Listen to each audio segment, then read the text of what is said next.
Hello, this is Preston Sandlin with Home Inspection Carolina.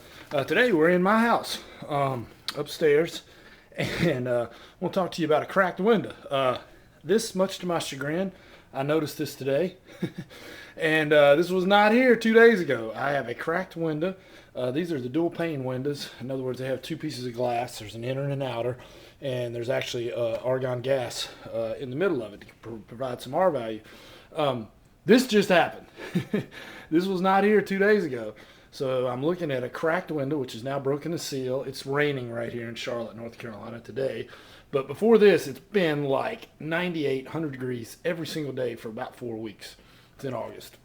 Well, first thing I'm thinking, oh man, neighborhood kids, something, BB, something hit this, a rock or something.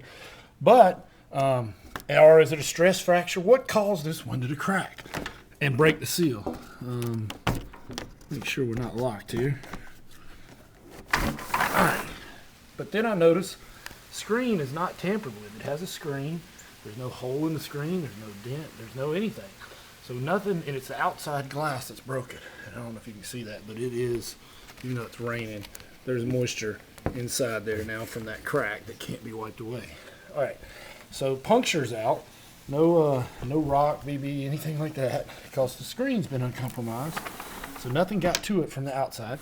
And you do notice that the window goes up and down, because I was, another cause could be, if the window didn't go up and down, I'd look up at the corner of these windows and see if there's any cracking, structural sediment that causes some tension.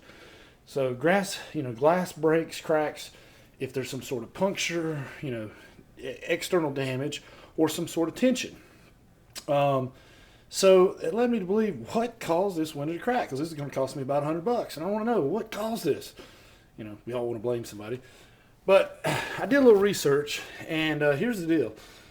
It's been extremely, extremely hot for several days, and we've been running the air conditioning in here because I like it cold. I cannot sleep at night if it's not cold.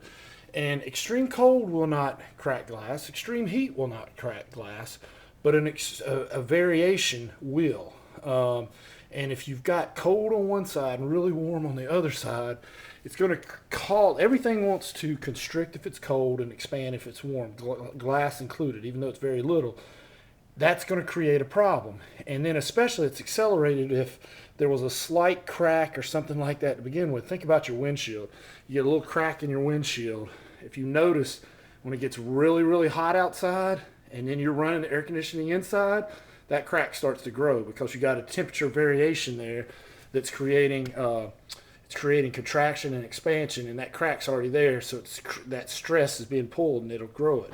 So it's my belief that this crack was caused by extreme temperature variation. It's about 100 degrees. We actually hit 102 one day, and I'm keeping it like 68. I know it's not going green, but I cannot sleep if I'm hot.